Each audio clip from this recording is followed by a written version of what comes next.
Sebuah film yang mengisahkan wanita tua yang ternyata adalah seorang dukun. Ia melakukan ritual vudu untuk mengumpulkan energi hidup dari anak-anak. Ritual gelap ini ia lakukan semata-mata untuk memperpanjang umurnya yang sudah bangkotan. Gara-gara kelakuannya ini nih, satu kota menjadi suram, mencekam, dan menakutkan. Seperti apa kisahnya? Langsung saja kita bahas di We Walk the Movie.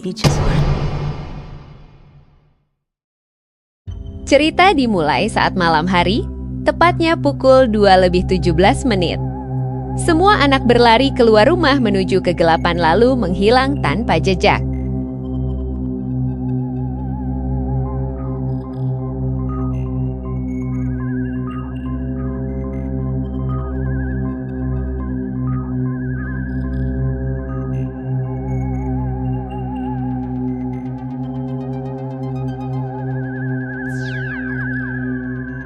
Paginya wali kelas di sebuah sekolah dasar di kota itu, sebut saja namanya Bu Sri. Terkejut dan bingung karena saat masuk kelas hanya ada satu murid bernama Alex yang berangkat. Sementara yang lainnya alfa tanpa keterangan yang jelas. Para orang tua murid yang kehilangan anaknya langsung melaporkan perkara ini pada Pak Polisi. Polisi pun dengan gercepnya langsung menuju tempat kejadian perkara untuk melakukan penyelidikan. Meskipun tanpa uang rokok layaknya polisi Konoha, mereka pun dengan profesional melakukan pekerjaannya. Akan tetapi hasilnya tetap zonk. Meskipun mereka telah mengecek CCTV, namun tujuan para bocah ini berlari tak pernah diketahui. Karena para bocah ini tak kunjung ditemukan, pihak sekolah dan kepolisian mengadakan rapat dengan wali murid. Mereka menganggap polisi tak becus dalam menyelesaikan kasus ini. Hingga para wali murid mempertanyakan mengapa hanya murid-murid kelas Bu Sri saja yang hilang, sementara kelas yang lain tidak. Mereka juga beranggapan jika Bu Sri adalah dalang dari semua kekacauan ini. Mereka pun menuntut Bu Sri untuk klarifikasi. Sri yang tampak tertekan akhirnya memberikan klarifikasi. Di sini ia menyampaikan keheranan yang sama seperti yang dirasakan para wali murid. Akan tetapi para wali murid menunjukkan sikap tak percaya dan menuduh Sri menyembunyikan sesuatu. Kegaduhan pun terjadi. Markus sebagai kepala sekolah yang baik hati berusaha meredam amarah massa dan menyuruh Bu Sri untuk segera pulang ke rumah. Enough. Everybody needs to give us some space. Please. It's been a long night. We need to get some sleep. Wake up tomorrow with clear heads. Trauma akan masa yang anarkis kepadanya, Sri pun mulai mengalami parno akut.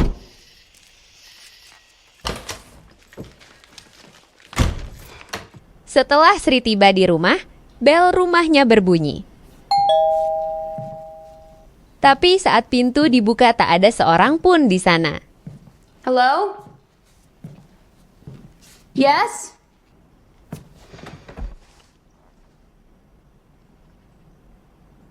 Sri yang tak punya rasa takut, akhirnya memutuskan untuk keluar rumah. Tapi malang, ia justru mendapati mobilnya dicoret-coret orang tak dikenal. Mobil itu dicoret dengan kata witch yang berarti dukun. Keesokan harinya, Markus yang merasa kasihan melihat kondisi Bu Sri, memutuskan untuk menonaktifkannya sementara waktu. Hal ini dilakukan agar Sri bisa menenangkan diri. Karena warga kota menuduh dan mencurigai Sri sebagai pelaku hilangnya para bocah. Meskipun terdengar menyedihkan, Bu Sri berusaha menerimanya dengan tabah.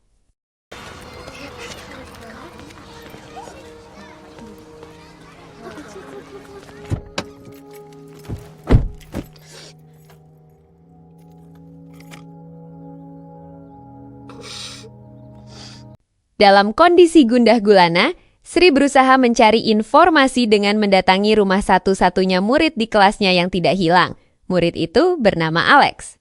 Saat akan bertamu di rumah Alex, Sri pun heran ketika tak seorang pun menyambut kedatangannya. Hello? Seperti kebiasaan warga Konoha pada umumnya yang hobi kepo terhadap kehidupan orang lain. Sri yang penasaran, akhirnya memberanikan diri masuk dan mengintip dari jendela rumah Alex yang ditutupi koran.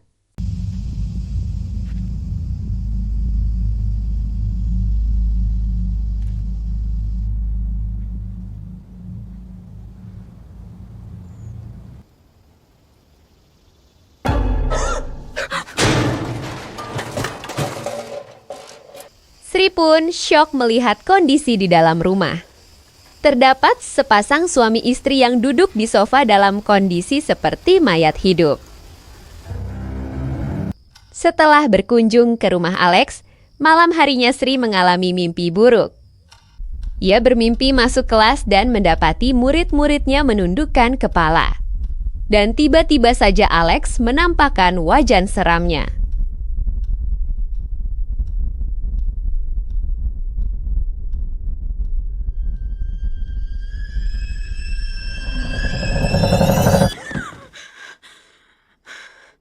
Sri terbangun kaget. Ia kemudian mengamati sekitar ruangan. Keesokan harinya Sri berusaha menemui Alex saat ia pulang sekolah. Tujuan Sri di sini ialah ingin bertanya pada Alex mengenai teman-temannya yang raib. Sayangnya, Alex justru ketakutan dan ia memilih berlari menghindari Sri. Dirasa ada yang disembunyikan dari Alex, Sri berkehendak mengikuti dan mengintai rumahnya dari dalam mobil. Sungguh naas, Sri yang kebanyakan makan cemilan malah ketiduran. Hingga larut malam, mobilnya masih berada di depan rumah Alex. Dan saat malam mulai larut, sesuatu yang mengerikan terjadi.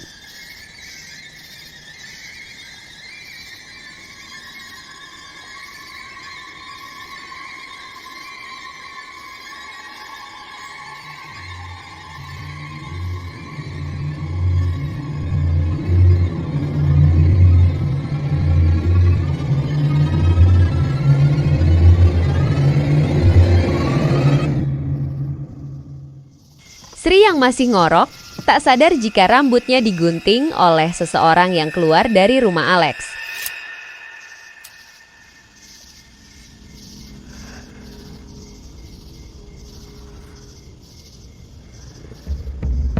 Di sisi lain, Arthur yang merupakan salah satu wali murid yang kehilangan anaknya pergi ke kantor polisi untuk menanyakan perkembangan pencarian. Arthur diberitahu jika sampai detik ini kepolisian belum menemui titik terang atas hilangnya para bocah di kota itu. Sontak Arthur pun kecewa.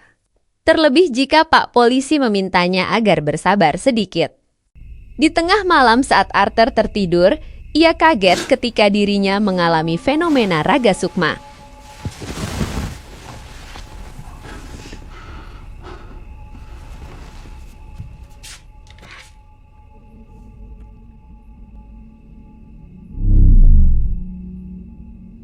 Kemudian ia melihat putranya berlari keluar rumah menuju kegelapan. Dengan rasa panik, Arthur berteriak lalu mengikutinya. Matthew! Stop! Di tengah pengejaran, ia tertuju pada sebuah rumah misterius dengan pintu yang terbuka. Ia pun masuk ke rumah itu dengan segera. Ia mendapati anaknya tidur di kasur.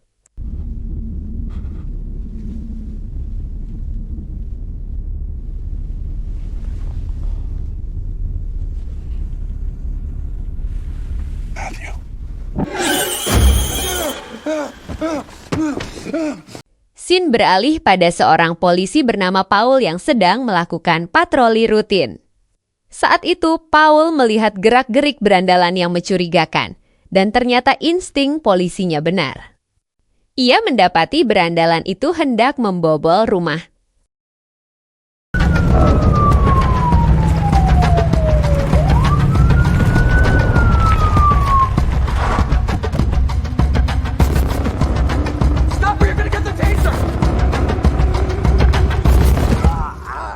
Akhirnya berandal itu pun tertangkap. Paul langsung melakukan penggeledahan dan mencari identitasnya. Saat Paul memasukkan tangannya ke dalam saku, hal yang tak terduga terjadi. Tangannya tertusuk jarum suntik. Karena takut terkena AIDS, Paul yang murka langsung menggampar pria berandal itu.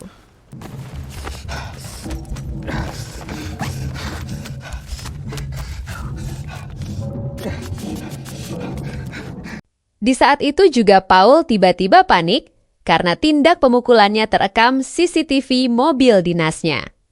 Takut terkena pembinaan profesi kepolisian, Paul lantas membebaskan berandal itu dengan syarat ia tak muncul lagi di depan Paul.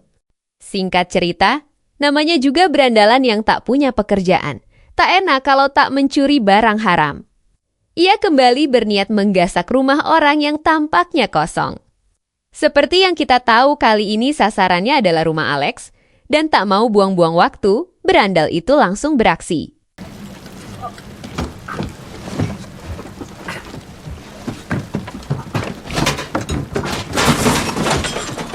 Terlihat cukup mudah. Ia mulai menggasak perintilan-perintilan yang ada di rumah itu. Tapi sayangnya, saat ia sedang beraksi, pantulan dari cermin mengagetkannya. Ia melihat sepasang suami istri duduk di sofa dengan wajah layaknya banyak hutang. Anehnya, mereka tak menunjukkan reaksi apapun ketika didekati.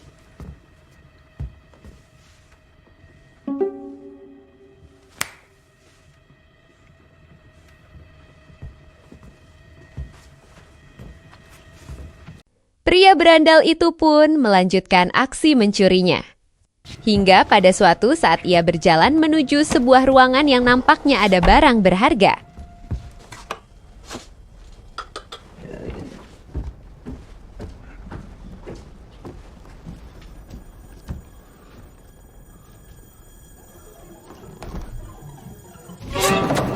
Sorry. Syok dan kaget. Ia melihat segerombolan bocah mematung di sana. Langsung saja ia berniat kabur. Di tengah kepanikan, barang-barangnya malah jatuh berserakan. Dan di saat itu,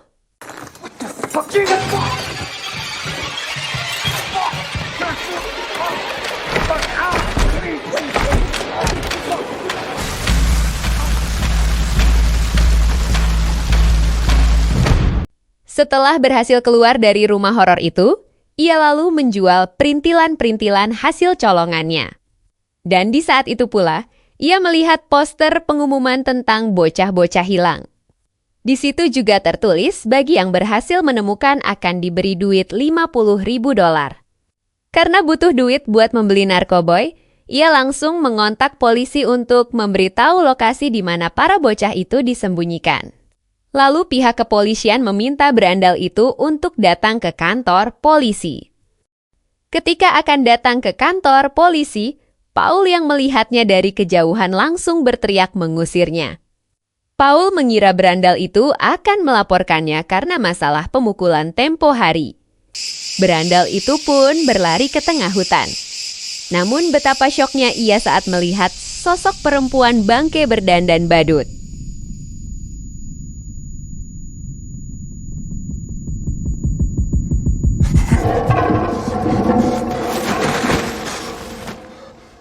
Saat di dalam tenda dengan kondisi dada masih berdegup kencang, ia mendengar suara langkah mendekatinya.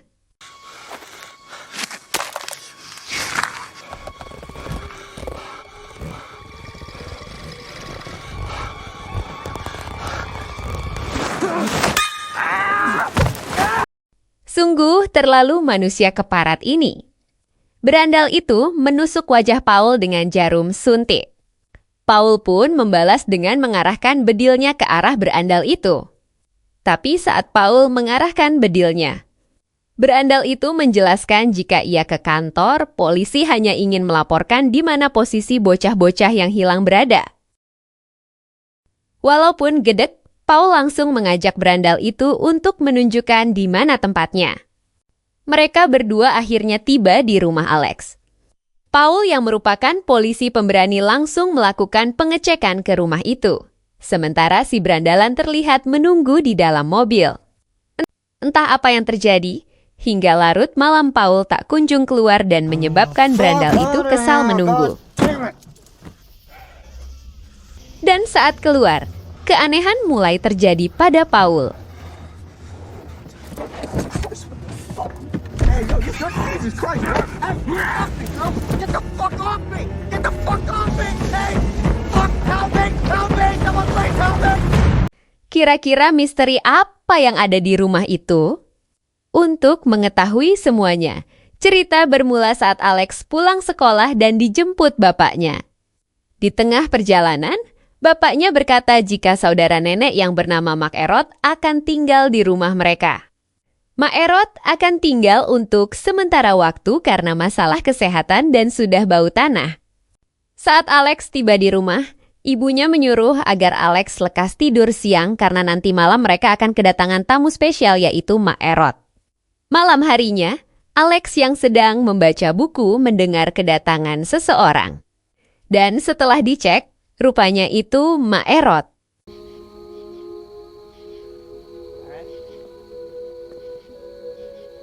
Namanya juga bocah, Alex yang penisirin memberanikan diri untuk mengintip seperti apa wajah McErot.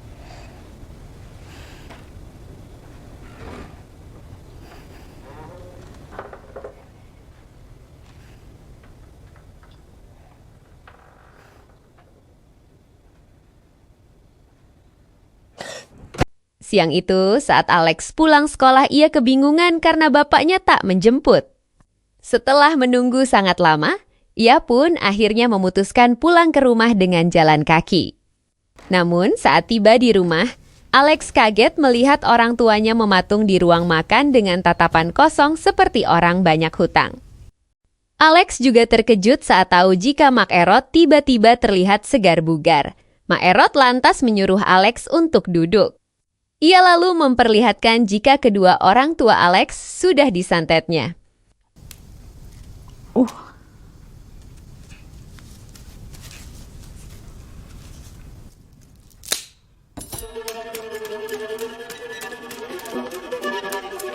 Alex pun diancam untuk mematuhi semua perkataannya. Jika tidak, ia tidak akan segan untuk menyakiti kedua orang tuanya. Karena tekanan itu, Alex yang masih belum balik hanya bisa menurut. Singkat waktu, pada suatu malam Alex dipanggil McErot ke kamarnya. Ia begitu kaget saat mendapati kondisi McErot yang begitu rapuh. Rupanya, kesehatan McErot bergantung seberapa sering ia melakukan ritual voodoo. Dan kini saatnya ia butuh tumbal untuk memperlancar ritualnya. Sambil mengancam Alex, McErot menyuruhnya untuk mengambil barang-barang kesukaan milik teman-temannya di sekolah.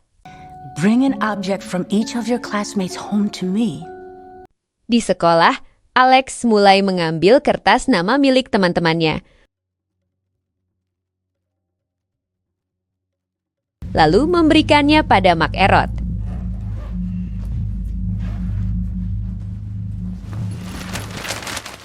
Tepat pukul 2 malam lebih 17 menit, Alex tiba-tiba terbangun dan mendengar suara dari ruang keluarga. Setelah dilihat, ternyata itu McErot yang sedang melakukan ritual dengan menggunakan kertas nama yang dibawa Alex.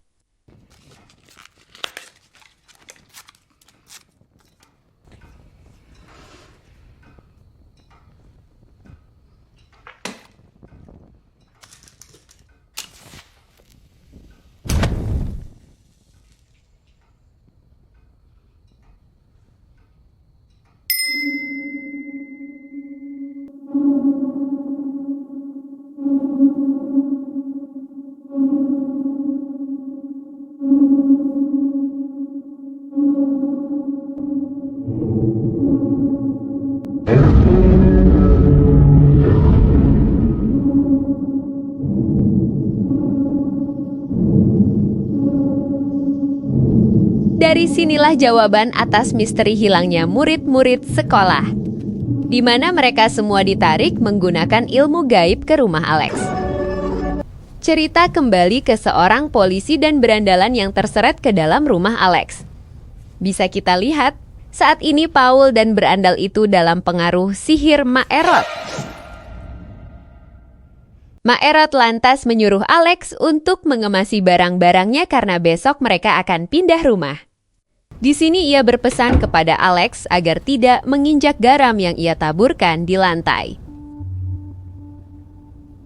Sementara itu, Busri dan Arthur sedang mengintai di luar rumah Alex.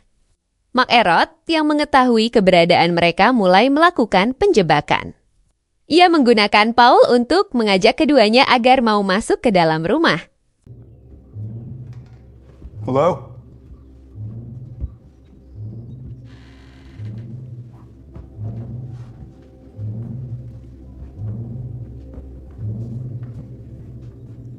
Ternyata garam itu merupakan garam jimat.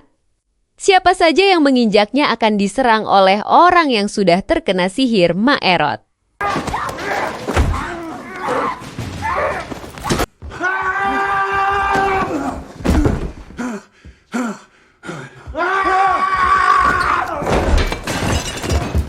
Aksi saling baku hantam pun tak bisa dihindari.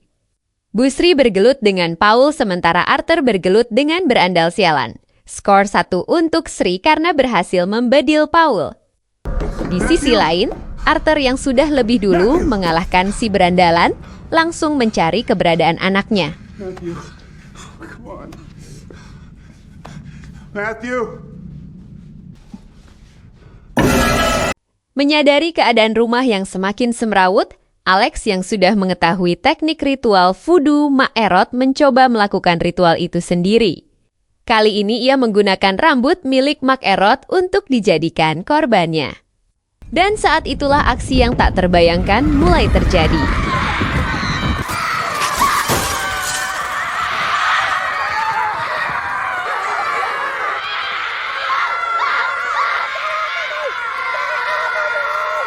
McErot dikeroyok ramai-ramai oleh para bocah yang diguna-guna olehnya.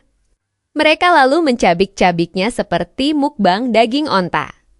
Setelah kematian McErot, film pun diakhiri dengan Alex yang kembali ke pelukan orang tuanya dan Arthur membawa pulang anaknya.